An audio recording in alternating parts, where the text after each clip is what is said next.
ಮಹಿಳೆಯೊಬ್ಬರನ್ನ ಮೂವರು ಪರಿಚಯಸ್ಥರೇ ಉಸಿರುಗಟ್ಟಿಸಿ ಕೊಲೆ ಮಾಡಿರುವ ಘಟನೆ ಬೆಂಗಳೂರಿನ ವರ್ತೂರು ಠಾಣಾ ವ್ಯಾಪ್ತಿಯಲ್ಲಿ ನಡೆದಿದೆ.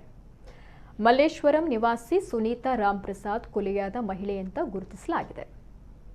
ಈ ಸಂಬಂಧ ಗೋವಿಂದಪುರ ನಿವಾಸಿಗಳಾದ ಇಮ್ರಾನ್ ಮತ್ತು ವೆಂಕಟೇಶ್ ಎಂಬ ಆರೋಪಿಗಳನ್ನು ಬಂಧಿಸಲಾಗಿದೆ. ಏಪ್ರಿಲ್ 5ರಂದು ಅಕ್ಕಪಕ್ಕದ ನಿವಾಸಿಗಳಿಗೆ ಕೊಳೆತ ವಾಸನೆ ಬರ್ತಾ ಇದ್ದ ಕಾರಣ ಅಪಾರ್ಟ್ಮೆಂಟ್ ಮಾಲೀಕರಿಗೆ ದೂರನ್ನ ನೀಡಲಾಗಿತ್ತು. ಮನೆಯಕ್ಕಿ ಕಿರಣ್ ಎಂಬುವರ ಬಳಿ ಇದ್ದುದರಿಂದ ಆತನ ಮನೆಗೆ ಬಂದಾಗ ಆರೋಪಿ ಇರಲಿಲ್ಲ. ಬಳಿಕ ಪೊಲೀಸರಿಗೆ ಮಾಹಿತಿಯನ್ನು ಮುಟ್ಟಿಸಿದ್ದಾರೆ.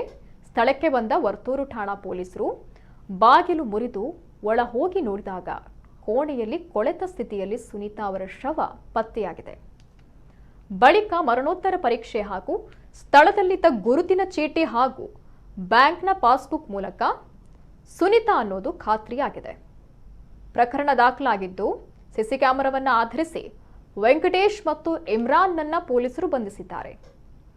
ಕಿರಣ್ ಪತ್ತೆಗೆ ಶೋಧ ಕಾರ್ಯ ನಡೀತಾ ಇದೆ. ಸುನೀತಾ ರಾಮ್ಪ್ರಸಾದ್ ಇನ್ನೂ ಕೂಡ ಮದುವೆ ಆಗಿರಲಿಲ್ಲ. ಅವರ ಸಹೋದರರು ವಿದೇಶದಲ್ಲಿದ್ದಾರೆ. ಇನ್ನವರ ತಂದೆ ಮೈಸೂರಿನಲ್ಲಿದ್ದಾರೆ. ಹೀಗಾಗಿ ಮಲ್ಲೇಶ್ವರಂನಲ್ಲಿ ಸಂಬಂಧಿಯೊಬ್ಬರ ಜೊತೆಗೆ ಸುನೀತಾ ವಾಸವಾಗಿದ್ದರು. ಸಣ್ಣ ಪುಟ್ಟ ಫೈನಾನ್ಸ್ ಹಾಗೂ ರಿಯಲ್ ಎಸ್ಟೇಟ್ ವ್ಯವಹಾರವನ್ನ ಮಾಡಿಕೊಂಡು ಸುನೀತಾ ತಮ್ಮ ಜೀವನವನ್ನು ಸಾಗಿಸ್ತಾ ಇದ್ರು. ಈ ಮಧ್ಯೆ ಆರೋಪಿಗಳಲ್ಲಿ ಓರ್ವನಾದ ಕಿರಣ್ ಪರಿಚಯವಾಗಿದೆ. ಅಲ್ಲದೆ ಸುನೀತಾಗೆ ನಡೆಯಲು ಕಷ್ಟವಾಗ್ತಾ ಇದ್ದರಿಂದ ಎಲ್ಲಿಗಾದರೂ ಹೋಗಬೇಕಾದ್ರೆ ಕಿರಣ್, ಇಮ್ರಾನ್ ಹಾಗೂ ವೆಂಕಟೇಶ್ ಸಹಾಯವನ್ನು ಪಡೆದುಕೊಳ್ತಿದ್ರು ಎಂಬ ಮಾಹಿತಿ ಸದ್ಯ ಲಭ್ಯವಾಗಿದೆ.